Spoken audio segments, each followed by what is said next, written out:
नमस्कार, news room live में आपका स्वागत है। आपके साथ मैं हूं शुभांकर। सीधे रुख करते हैं मीनाक्षी लेखी के पास जो प्रेस कॉन्फ्रेंस कर रही है। लोकतंत्र में प्रश्न पूछे जाते हैं और उनका जवाब देना अनिवार्य है। और मुझे लगता है कि जिन लोगों को डेमोक्रेसी में, लोकतंत्र में भरोसा है, वो ये भी जानते हैं कि उनका जो विश्वास है वो मतदान पर होता है, ना कि मद्यपान पर। यहाँ पर ये मद्यपान पर भरोसा रखने वाले लोग दिखते हैं, जो जिस तरीके की इनकी एक्साइज पॉलिसी रही। मेरा पहला प्रश्न है 25 अक्टूबर 2021 को, और ये कागज आप सबके समक्ष में दिखाना चाहती हूँ। ये कागज है 25 दिसंबर 2021 को एक्साइज डिपार्टमेंट ने नोटिस दिया इन सारी कंपनियों को जिनको मद्यपान से जुड़े हुए लिकर लाइसेंसेस दिए गए। इस पर क्या एक्शन हुआ, क्या कोई काम हुआ, नहीं हुआ, कार्रवाई हुई, नहीं हुई, और इसका क्या इन्वेस्टिगेशन, क्या स्थिति है, ये बताएं। और तारीख नोट कर लीजिए 25 अक्टूबर 2021 को। अक्टूबर 25 अक्टूबर 2021। उसके बाद 14 जुलाई 2022, यानी सिर्फ एक हफ्ता पहले की बात है, जिसमें कैबिनेट नोट के बिना अप्रूवल के हफड़ तफड़ में, क्योंकि उसमें 48 घंटे का भी समय रहता है, जिसमें नोटिस जारी होने चाहिए 48 घंटे पहले एलजी के पास जाना चाहिए, बिना किसी काम के, बिना किसी प्रोसेस को फॉलो किए, बिना किसी नियम और कानून को फॉलो किए हुए 144.26 करोड़, मैं एक बार आंकड़ा दोबारा से चेक करके आपको बता देती हूँ, 144.36, 26 नहीं 36 करोड़, 144.36 करोड़ का जो वेवर है, क्या वो मनीष सिसोदिया जी के नेतृत्व में उन कंपनियों को दिया गया बिना नियम, बिना कानून का पालन किए? फिर क्योंकि लिकर कार्टेल दिल्ली में चल रहा है, एक पूरा का पूरा एक गैंग है जो ये माफिया चला रहा है, और इसके दौरान 144.36 करोड़ का उनको जो है एग्जेम्पशन दी गई है लाइसेंस फी पर, जिसमें कि कोई अप्रूवल, कोई कैबिनेट नोट, कोई ऑथराइज्ड एजेंसी, किसी को उसमें जोड़ा नहीं गया, उससे किसी से बात भी नहीं की गई। और जब दिल्ली के अंदर डेल्टा वेव चल रही थी, उस दौरान यह हरकत हुई कि डेल्टा वेव के दौरान भारतवासी काम के अभाव में होटल, अस्पताल, बाकी चीजें बंद पड़ी थी। अस्पतालों का क्या हाल था आप सब जानते हैं। उन सब के अभाव में दिल्ली छोड़ कर जा रहे थे और उनके पास कोई रोटी रोजगार नहीं था। उस समय ये काम कर रहे थे कि डायरेक्ट ऑर्डर्स दे रहे थे कि 144.36 करोड़ जो है वो माफ कर दो। मेरा तीसरा सवाल कि L1 का जब टेंडर लगता है किसी भी कंपनी का, तो उस L1 के टेंडरिंग से पहले आपको कुछ जो है अर्नेस्ट मनी डिपॉजिट देना पड़ता है।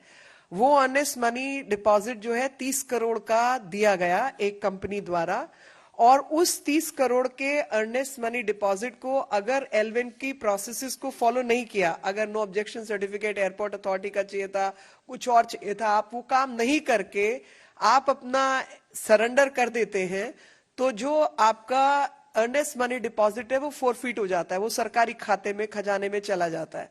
लेकिन इस केस के अंदर ये जो 30 करोड़ रुपए थे, बिना अप्रूवल, बिना प्रोसेसेस, बिना नियम, बिना कानून फॉलो किए हुए उस कंपनी को वापस किया गया।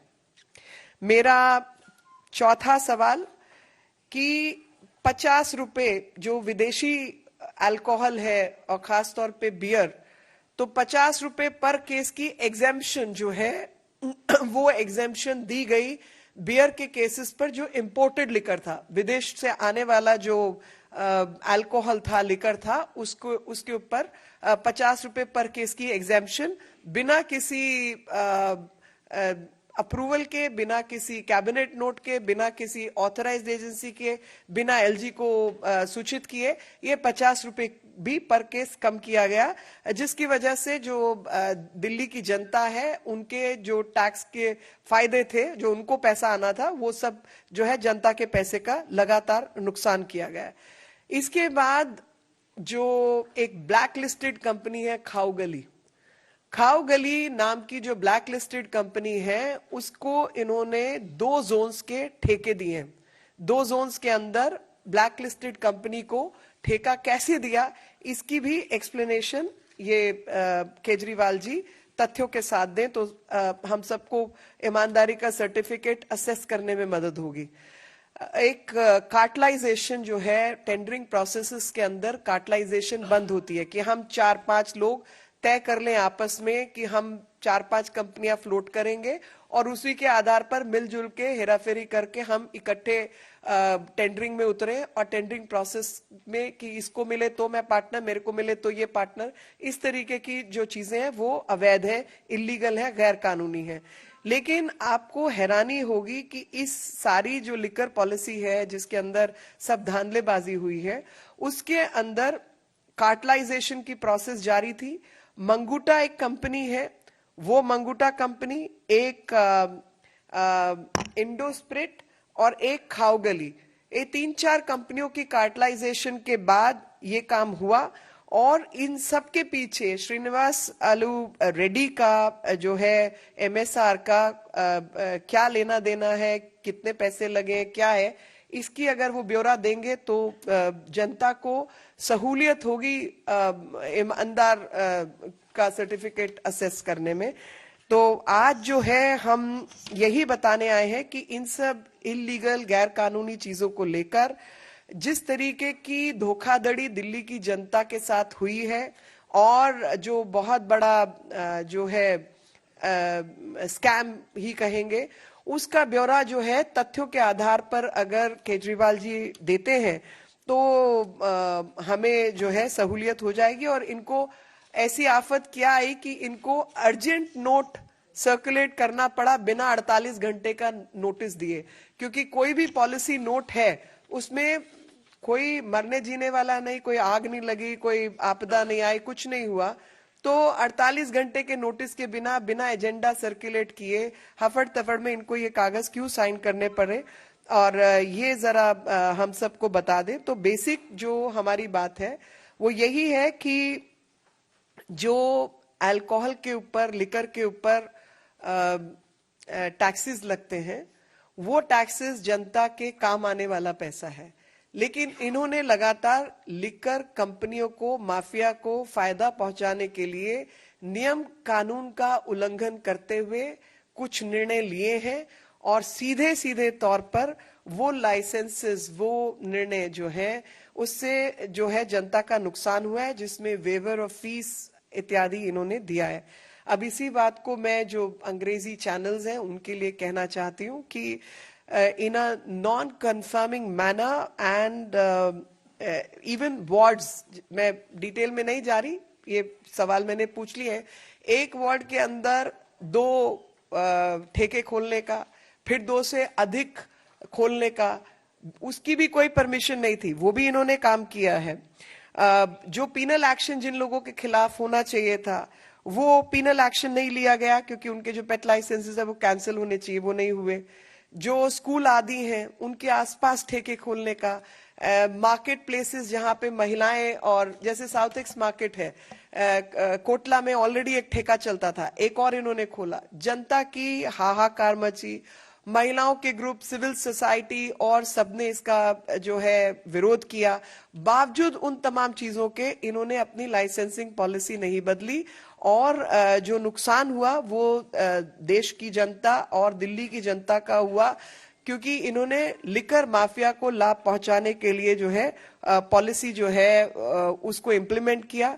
और I can only say that all this exercise was undertaken with ulterior motives which do not meet the eye, and what kind of losses have happened to public exchequer can only be, it's only for everybody to guess that what kind of monetary transactions have taken place is what we all wish to understand. And this so-called the sticker of Imandar Sarkar will be given to you later when you decide to answer us on facts. The very first fact is on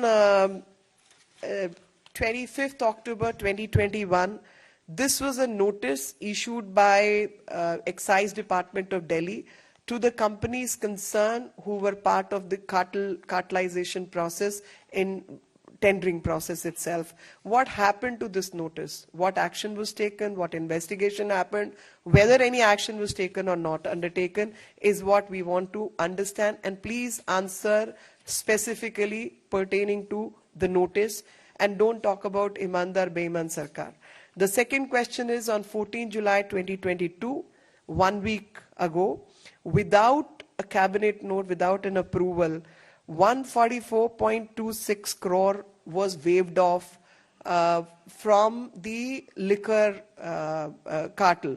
And अब एक बार फिर से निशाना साधा जा रहा है। ये आम आदमी पार्टी आरोप लगा रही है कि हमने पहले ही जैसे कहा था कि मनीष सिसोदिया की गिरफ्तारी जल्द होगी, अब उसी दिशा में काम भी कर रही है केंद्र सरकार को लेकर कई आरोप। अब से थोड़ी देर पहले आम आदमी पार्टी की तरफ से प्रेस कॉन्फ्रेंस जिसमें लगाया गया, जिसके जवाब में मीनाक्षी लेखी की तरफ से प्रेस कॉन्फ्रेंस हुई और आपको बता दें कौन कौन से बड़े आरोप लग रहे हैं। कुछ शराब कारोबारियों को फायदा पहुंचाया जा रहा है, ये आरोप लग रहे हैं और भ्रष्टाचार का फायदा सरकार और पार्टी के बड़े नेता को मिला है। आबकारी नीति पर केजरीवाल सरकार पर बड़े सवाल जो उठ रहे हैं। करप्शन का पैसा पंजाब विधानसभा चुनाव में लगा है,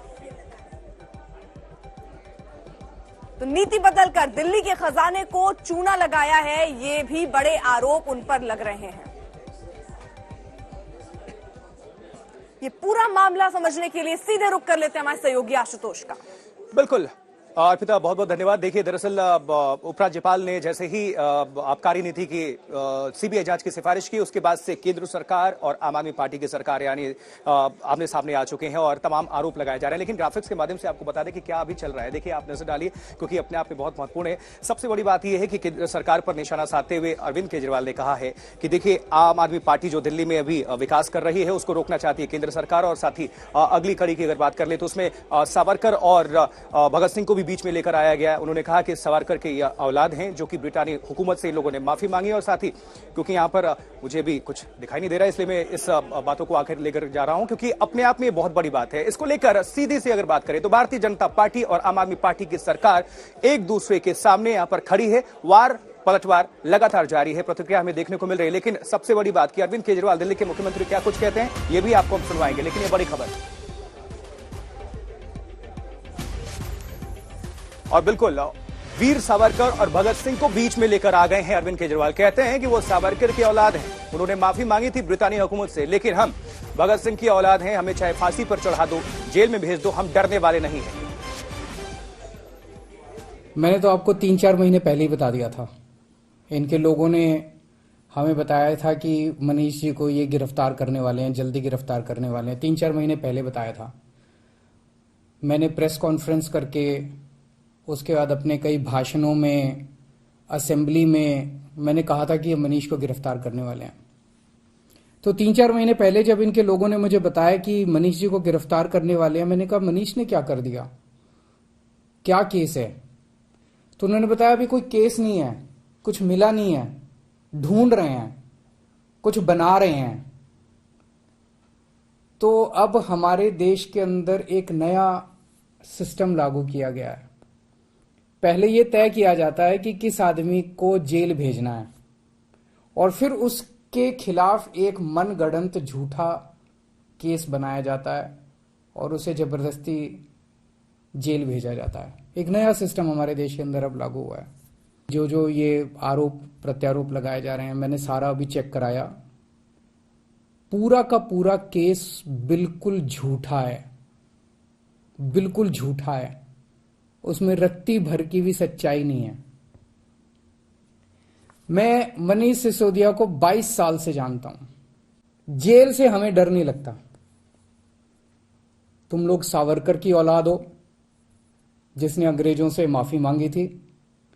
हम लोग भगत सिंह की औलाद हैं। हम भगत सिंह को अपना आदर्श मानते हैं, जिसने अंग्रेजों के सामने झुकने से मना कर दिया और फांसी पर लटक गया। हमें जेल से, फांसी के फंदे से डर नहीं लगा। कई बार जेल हुआ है हम लोग। एक ये सोचने की बात है कि हाथ धो के हमारे पीछे क्यों पड़े हैं, आम आदमी पार्टी के पीछे क्यों पड़े। इतने हमारे एमएलए को ये जेल भेज चुके, सारे छूट छूट के आ गए। और कोर्ट ने जब छोड़ा तो ऐसे गंदे गंदे ऑर्डर पास किए इन लोगों के खिलाफ कि क्या झूठे सच्चे केस बना रहे हो। सत्येंद्र जैन को इन्होंने गिरफ्तार कर लिया झूठे केस में पिछले महीने। अब मनीष सिसोदिया जी को गिरफ्तार करने जा रहे हैं ये लोग। तो आखिर ये आम आदमी पार्टी के पीछे क्यों पड़े हैं, हम ही लोगों के पीछे क्यों पड़े हैं? आम आदमी पार्टी वाले कट्टर ईमानदार हैं। वो पूरे देश को भरोसा हो गया आम आदमी पार्टी वाले कट्टर ईमानदार हैं। सारा देश कहता है यार कुछ भी हो, ये लड़के हैं तो ईमानदार। ये लोग झूठे केस बना बना के हमारे ऊपर कीचड़ फेंकना चाहते हैं। ये दिखाना चाहते हैं दुनिया को कि देखो ये भी हमारे जैसे ही हैं, जैसे हम भ्रष्ट हैं ये भी वैसे ही हैं, ये भी भ्रष्टाचारी हैं। पर दुनिया इनके यकीन नहीं कर रही। दुनिया खुद ही कह रही है कि झूठे केस लगा रहे हैं। तो जो मर्जी कर लो, सच सच होता है, झूठ झूठ होता है। जितना मर्जी कीचड़ तुम फेंक लो, कीचड़ चिपक नहीं रहा हमारे ऊपर। पाक साफ है हम लोग। तो सीबीआई जांच की जैसे सिफारिश हुई, अरविंद केजरीवाल आग बबूला हो गए, तिलमिला गए, और किस तरह से उनकी प्रतिक्रिया आ रही है आपको हम सुनवा रहे हैं। लगातार ये जंग बढ़ती जा रही है क्योंकि अब सामने खुलकर मैदान में आम आदमी पार्टी बनाम भारतीय जनता पार्टी। सही जी, बिल्कुल आशु, और जबरदस्त लड़ाई है आबकारी नीति पर, एक्साइज पर। मनीष सिसोदिया जिन पर आरोप है, एक ट्वीट यहां पर किया है और ट्वीट करके मनीष सिसोदिया दिल्ली के डिप्टी सीएम ने प्रधानमंत्री नरेंद्र मोदी पर निशाना साधा है। मोदी जी केजरीवाल जी से बहुत डरते हैं, ये मनीष सिसोदिया दिल्ली के उप मुख्यमंत्री का ट्वीट है। अभी हम पर और झूठे केस होंगे। मनीष सिसोदिया ने सीधे सीधे प्रधानमंत्री नरेंद्र मोदी को इसमें शामिल कर लिया है। कोई जेल केजरीवाल को नहीं रोक सकती, और पलटवार बीजेपी ने तुरंत किया। जैसे ही डिप्टी सीएम मनीष सिसोदिया का ट्वीट आया, बीजेपी की तरफ से उसकी प्रतिक्रिया आ गई और केजरीवाल एक मंत्री जेल में, दूसरा जाने को तैयार है। दिल्ली के सांसद गौतम गंभीर ने पलटवार करते हुए तुरंत लिखा कि एक मंत्री दिल्ली सरकार का जेल में है और दूसरा जेल जाने के लिए तैयार है। जबरदस्त ठनी हुई है दिल्ली। आइए हम आपको सुनवाते हैं। अपने देश के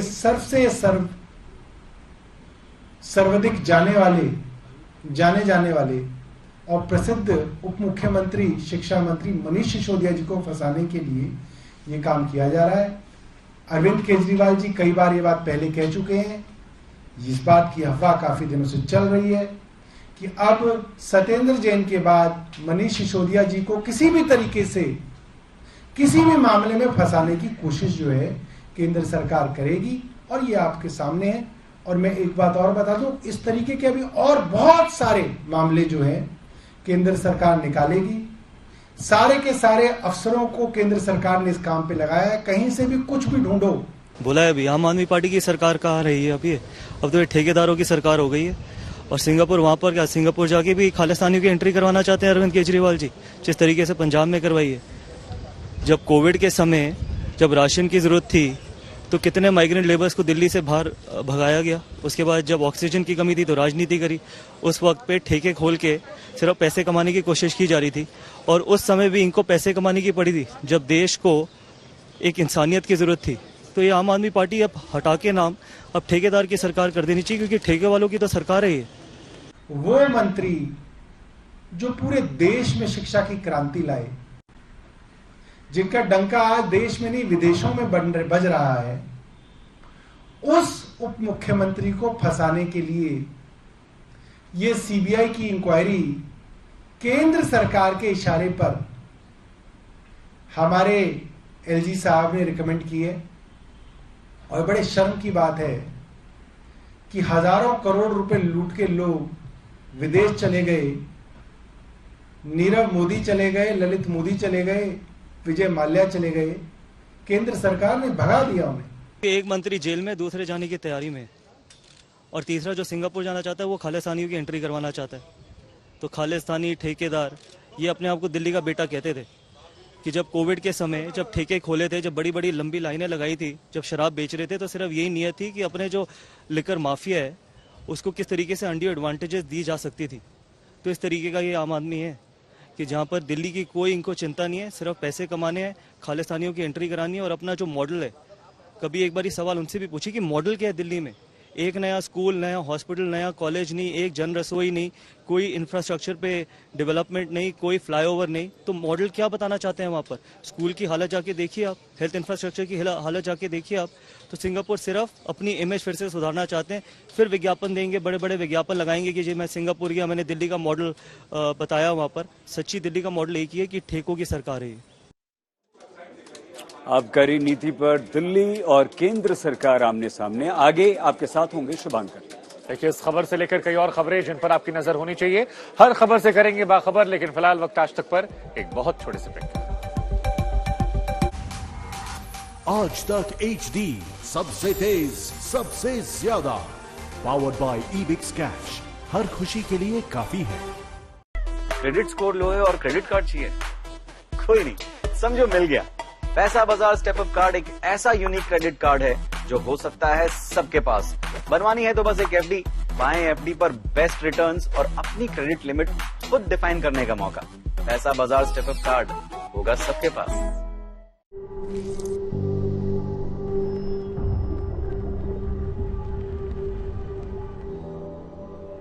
झंझनाहट से जल्द आराम पाएं, सेंसोडाइन रैपिड रिलीफ के साथ।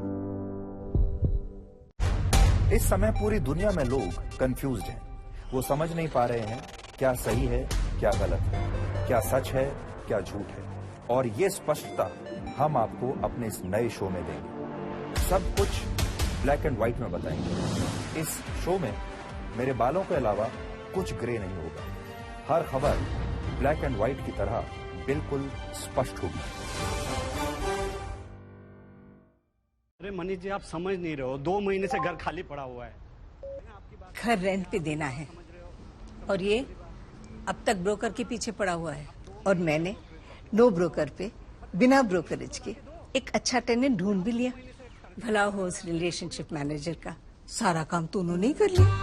घर रेंट करना है, नो ब्रोकर पर फ्री में घर लिस्ट करो। ब्रोकरेज क्यों देना, नो ब्रोकर है ना। मांग हर बराती टशन का जश्न, जहां इंडिया करे सेलिब्रेशन, वहां होए टशन का जश्न। राजश्री इलायची, टशन का जश्न। जिप स्टार सीलिंग सिस्टम से अपने घर की सीलिंग को बनाए सुंदर, जो चले सालों साल। Zip star, a complete solution for your fall ceiling. Acidity, heartburn और गैस को खत्म करें कम से कम समय में और पेट को रखें कूल लंबे समय तक। प्रोटैंस, ईट happily, live happily.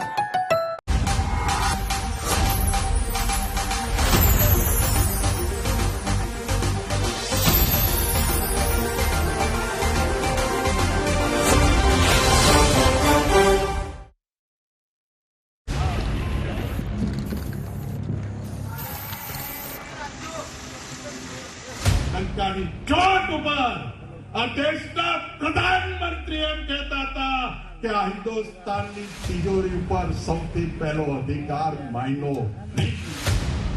Gujarat Congress के अध्यक्ष जगदीश ठाकुर के एक बयान पर तूफान मच गया। रात के अंधेरे में गुजरात कांग्रेस के दफ्तर पर धावा हो गया। गुजरात कांग्रेस के दफ्तर पर लगे बोर्ड पर कालिक पोत दी गई, नाम बदलकर हज हाउस रख दिया गया। आखिर ये सब क्यों हुआ, ये जानने के लिए सबसे पहले आप गुजरात कांग्रेस के अध्यक्ष जगदीश ठाकुर का ये बयान सुनिए। प्रधानमंत्री एम कहता था क्या हिंदुस्तानी तिजोरी पर सौથી पहलो अधिकार मायनो આ દેશનો કોંગ્રેસનો પ્રધાનમંત્રી ડંકાની ચોટ ઉપર નહીં મેલા એ જ બોલવાથી કેટલું નુકસાન થયું એ પણ કોંગ્રેસને ખબર છે। जगदीश ठाकुर का ये बयान हिंदू संगठन को तिलमिला गया। विश्व हिंदू परिषद इस बयान पर आग बबूला हो गया। वीएचपी की एक टुकड़ी रात के अंधेरे में कांग्रेस दफ्तर पहुंची और वहां जमकर बवाल मचा दिया। कांग्रेस के नाम को काटकर हज हाउस लिख डाला। सुबह जब आज तक संवाददाता गोपी मनियार मौके पर पहुंची तो दीवारें साफ हो चुकी थी, लेकिन हमले के निशान बाकी थे। ये कांग्रेस ऑफिस गुजरात का मुख्यालय है और यहाँ पे सभी जगह पर हज हाउस लिख दिया गया था, जिसके निशान जो है वो सुबह होते होते कांग्रेस के कार्यकर्ताओं के जरिए मिटा दिए गए। आप देख सकते हैं यहाँ पे ये कांग्रेस का जो सिंबल है वो बना हुआ था, पंजे का निशान है और उसके ऊपर हज हाउस लिख दिया गया था और उसे मिटा दिया गया है। गुजरात चुनाव की दहलीज पर खड़ा है और अभी से यहाँ के चुनावी माहौल में विवादों के ज्वार भाटा उठने लगे हैं। हिंदूवादी संगठन का इरादा साफ साफ दिख रहा है कि आने वाला चुनाव किस राह में आगे बढ़ने वाला है। पिछले 70 सालों से कांग्रेस इस तुष्टीकरण की राजनीति जो कर रही है और वो भुगत भी रही है, और अभी जिस प्रकार देश भर के अंदर जो माहौल चल रहा है, धर्म के नाम पे लोगों के गले काटे जा रहे हैं, ऐसे माहौल में भी अगर कांग्रेस ये बयान दे रही है तो ये इनडायरेक्टली आतंकवाद को प्रोत्साहन देने का कार्य कर रही है। और दूसरी बात कि कांग्रेस को भी अभी आंख खोलने की जरूरत है। गुजरात में कांग्रेस की हालत पहले से ही पतली है और उस पर से पार्टी के नेता ऐसे बयान दे रहे हैं जो घमासान को न्योता दे देता है। सवाल है कि क्या कांग्रेस ऐसी ही रणनीति से गुजरात में वापसी करेगी। अहमदाबाद से गोपी मनियार के साथ आज तक ब्यूरो।